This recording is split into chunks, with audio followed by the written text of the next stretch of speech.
Okay, so here we got a 2006 E85 Z4 M54B30. As you can see, I have loosened the engine mountings on both sides, as you'll see. Everybody I've seen take off the subframe to take the sump off and obviously put a new gasket, etc., whatever you need to do down there. And I thought, yeah, no, I'm not going to do that. I'm not going to take the whole subframe out because that seems like a lot more work. Boy, was I wrong. But there we can see I was like, yeah, I should get it out because I mean the big parts at the back, right? The sump holes at the back, so it should come. I was sadly mistaken. And there you'll see on those two, the recording's dog shit because I'm doing it with oily hands and all that. Hopefully my videos will improve in the future, but we'll see. One way to find out. So there's 3 Torx bits, E10s, that needs to come out, that holds the sump to the bell housing, and then there's 2 10mm bolts there in those holes, as you can see. That's the one annoying thing, is it's got a ton of little bolts around the sump instead of just, you know, rather bigger ones and a thicker sump. But I guess it's just better certainty, although it didn't fucking work obviously because it's leaking. But yeah, so I think I didn't even count, there's a lot of bolts. And then there's the 4 at the back that are long, the rest are all the same. There you can see the Torx bits, E10, taking out the ones that are in the sump. You see a lot of oil leaking there. They obviously did try to take it out before, and just like loosened it like this basically and try to clean it off. Maybe I don't even think they tried to clean it, and use gasket maker to seal the sump leak. That didn't work, it kept on leaking. But the one thing I found cool about this engine, I know probably a lot of engines have it, but the crank cover is pretty dope because obviously if you fill too much oil, there's almost no chance of the crank hitting the oil and creating basically air inside the oil, like a disturbance. And even if it does, on top of that, it won't go through there to the pickups point where it sucks up air. But there, as you can see, I had to take the subframe off on the left side, well, loosened it completely, and the other side I took one bolt out, kept one in, loosened it a bit, took the lollipop out, made absolutely fuck all difference, but I did it anyway. And there you can see the loosened bolt, that's the only one that was still in the subframe, and I basically just pulled it down to get the sump out, and I got it out. There's the sump laying down there, and you see how much oil is still in that sump pan. And as you can see there, I was like, what? And then you'll see a lot of silicone. But yeah, I suggest, like what people use, I use silicone a lot. I would use silicone above most gaskets in most places because it just works well. But if not used correctly, it can cause a lot of shit, especially if it's like on dirty surfaces or people that just put it on and directly torque down whatever they're doing. That gasket maker or silicone is just squeezing in everywhere.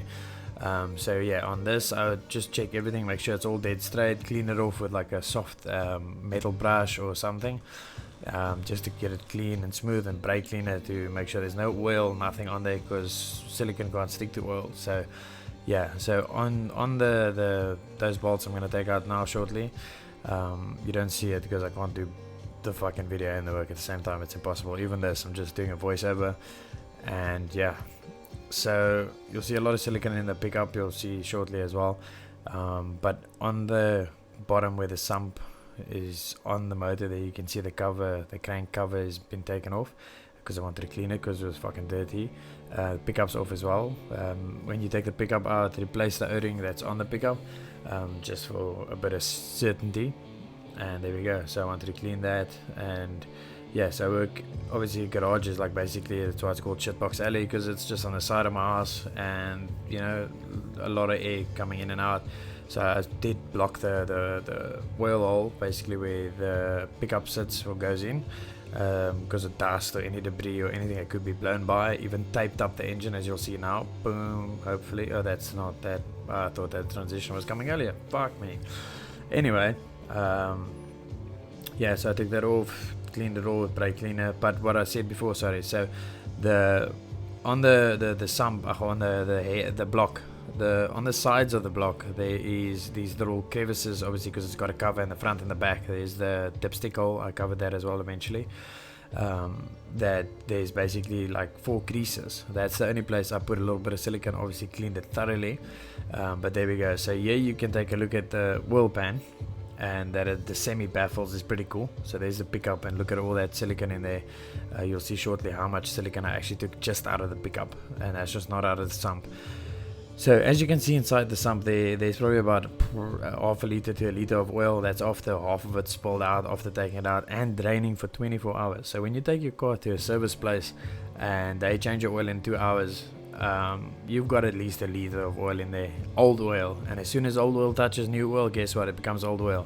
So I just find it stupid. I would rather do it myself and then buy double the oil, 2 filters, and I flush my engine just with oil. Because I also don't like, if you see how much is in there, so people like using like engine flush. Now imagine using engine flush, which basically dilutes your oil and makes it more thinner so it can clean, and it's got all kinds of different chemicals in it, but that's what would be left in there, and that would dilute whatever oil you put in there even more. So that's why I don't like doing that unless you're taking the sump off after you do engine flush. I would not. And then put oil in, run it for about 30 minutes to temperature, and again look at all that silicon in there, and then dump all that oil with the engine flush, and then put your oil back in. So basically 3 oil changes I would say is the best for your engine in my opinion.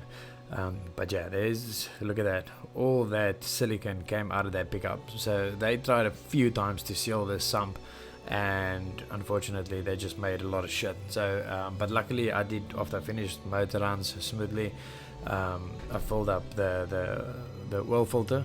Obviously a lot of people don't, so here we go, here we take out the old oil filter, and then you'll see there's actually a piece of silicon in there as well even. Luckily it doesn't seem like it made it through.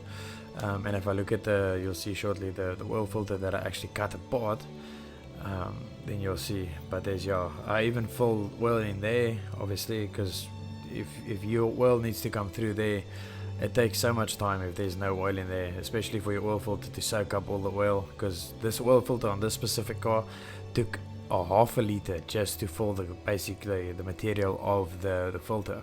And then obviously close it up if you're not going to do anything there, especially if you're not in the cleanest of environments. So yeah, so I always do that. I'd like to close up things, put bolts back where they were before I forget, or something dropping in there and causing potentially a lot of fucking damage. So yeah, so let's go cut this filter open and see what it looks like. But you'll see, even I found like 1 or 2 pieces of silicon inside here. This could be shorter wicks. Oh, there's a lot of Chinese wicks filters on the market, so just be careful, especially in South Africa. But yeah, I'm just looking at a filter trying to do this voiceover. But yeah, I think I found 1 or 2 pieces there. I cut it all off. Not the cleanest way, I guess, to do it. I could have shortened this out. There's the core of the filter, and then you pull all the filter material apart. I would do this with any car, to be honest, so that you can at least see basically what's been in your oil, especially metal shavings, just things like that. And you just get a lot. Like the best thing would be to actually just get your oil tested, because then you know exactly basically what condition your motor's in without doing much except getting your oil tested, and it's not expensive. I don't do it because I just wait for it to break and I move on, as simple as that. So there I pulled the whole strip apart, and you'll see that there's about like 2 or 3 pieces of silicon. One there's the biggest piece that I found in the filter, so it made me feel like not a lot came through, so that's fine. There I just cleaned it. It's just a picture of it. New sump gasket, the metal one, not the fucking paper one. There I just did a straight edge just to make sure I did that right round, but I'm not going to record it. There's the bit of silicon I put on after brake cleaner, making sure it's clean, and applied a tiny amount. And I also gave it some time to not, to get hard, because if it's just liquid, as soon as you press, there we go, and the sump's back on. I didn't record a lot of it, well, any of it actually. This is all I recorded, because it's kind of hard to do all this and record at the same time. That's why I resort to this. And then yeah, this sucks actually, because here's where I actually rev the car, but fuck it. Yeah, I'll make another video shortly